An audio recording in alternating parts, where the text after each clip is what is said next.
Let's all stand and let's start our opening prayer. In the name of the Father, the Son, and the Holy Spirit. Amen.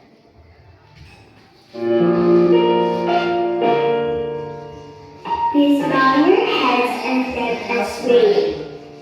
Dear Jesus, please show me how to spend this day, sharing your love in every day. Help me to be kind to everyone, to play and love, and have lots of fun. Shine your light and give me your grace, share your joy with a smile on my face. Angel of God, may guardian here to prove God's love, commits me here, and with this way be at my side, till I am dark, to grow and die. Amen. Father, the Son, and the Holy Spirit. Amen. Good morning, children. Good morning, Teacher Rian. How are you today? We're all fine, Teacher. Alright, so before we start our lesson, so please sit down, everyone. So before we start our lesson, let's check our attendance. Mel Court, call on your name. Alfar Jana, Present. Bazar King, Present. Jaden Demistelio. Present. Okay. So now, kindly read our classroom rules. So first is, Lesson carefully. so nga nang maminaw man tagbali sa atong teacher. Nakatuon. Tuon o taro. Second is, Follow the instructions. so nga nang dapat mo follow na sa atong teacher. O sa iyang direct na to. Para, yes. So, next is, Work readily. so nga nung dapat maghilo man ta kung natin batong, dili dapat pwede magsabat-sabat ta. Ano man na? Yes, para po makapokus ta sa atong tasatagsang kaugalingon. And next, wait for your turn. So nga nung dapat magbuhat man ta sa atong teacher before ka na ko tawagon. Ha? Yes, para let's respect everyone. Para naatay respeto sa atong usa. So now, let's review our past lesson. What do we learn in our last lesson? Yes, Kate.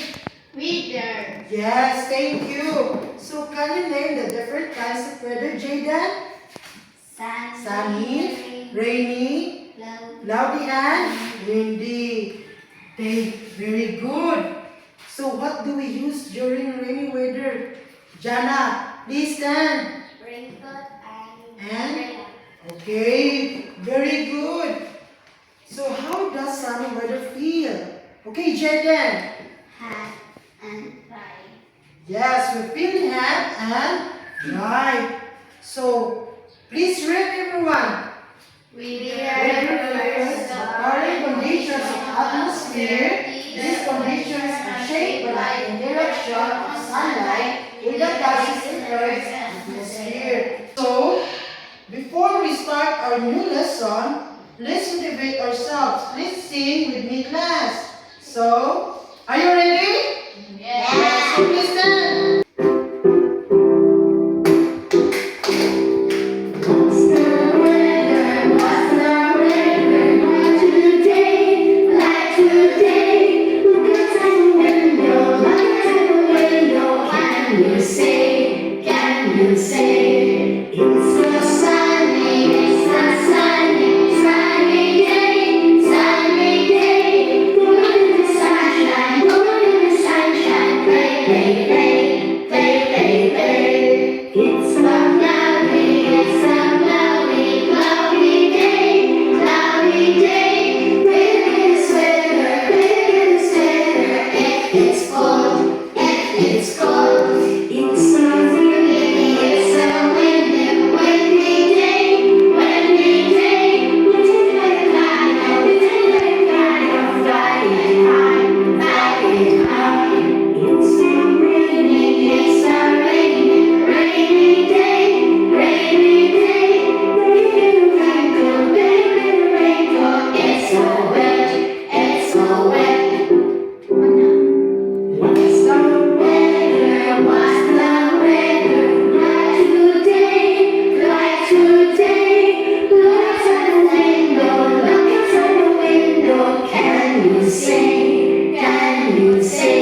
everyone. So let's sit down, kids. So, what did you do while watching the video? Ape. Ha? Unsa man inyong gibuhat samtang nagkuan mo sa video? Sayaw. Sayaw mo? Kanta. Yes. Alright. So what was the video all about? Weather. Weather. Weather. And then, what the words or actions did you hear, see in the song? Unsa man actions inyong nakita? Ha? Yes. And then, what kinds of weather were mentioned in the video? Unsa man to dyan din? Please stand. Sunny. Sunny, cloudy, Rainy. rainy, and One. windy. Alright. And then, did you enjoy the song? Yes. Okay. So, what is weather? So, weather is a condition of the atmosphere at a particular place and time. To describe this weather, the atmosphere is hot or cold, wet or dry, calm or stormy, clear or cloudy, windy or still. So, first, sunny weather. So, please read, Kate. What is sunny weather? So, please stand. Please read. The sun is shining brightly. It feels hot and warm. The sky is clear. Okay, thank you very much.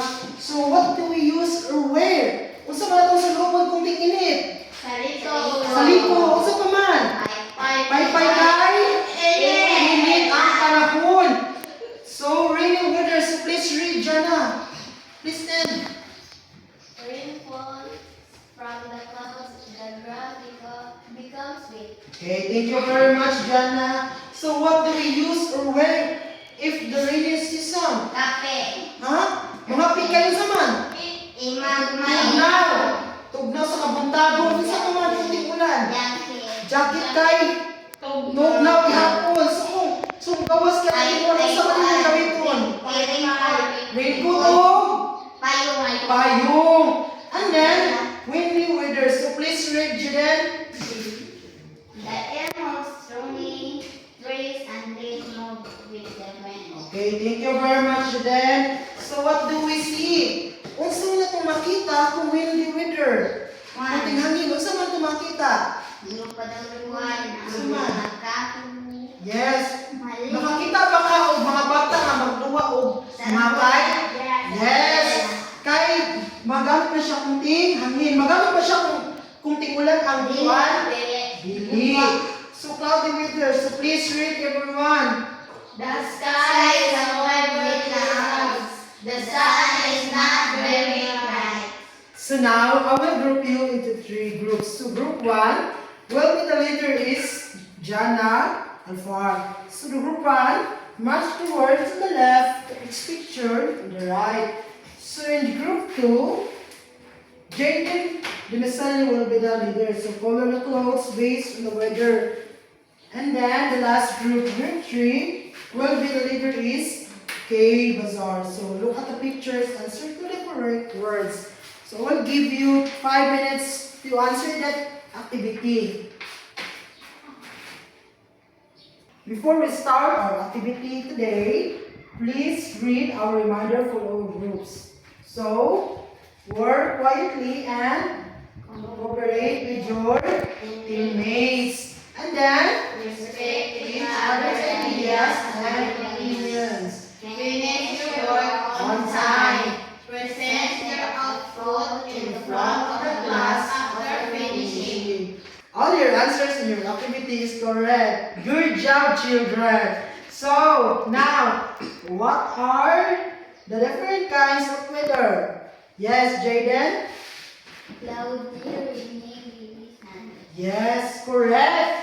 So, how can we describe sunny weather? Kung saan ito pag-describe ang init? Yes, Jaden? Dry and hot. Yes, thank you. So, what do we use during weather? Kung sa ganito atong gamiton kung tigulan? Yes, Jana. Saan atong gamiton, Jana? Kung tigulan?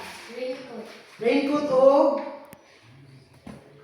Umbrella. Yes, very good. So why is it important to know the different weather every day? Nganong kinahanglan man natong mahibawan kung unsa ang weather kada adlaw? Para yes, Jaden. Para makahibaw ka na sa musulod ng bagyo yan. Yes, good job. Start. To test whether you understand our lesson today, let's get one more sheet of paper. So before distributing the papers, let's read our instruction in our matching types. So, match column A with column B. Write the letter of the correct answer. And in identification, write the correct answer in the blank. So, alright, I will give you 10 minutes to answer this question.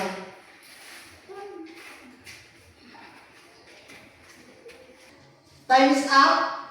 Pass your paper on the front.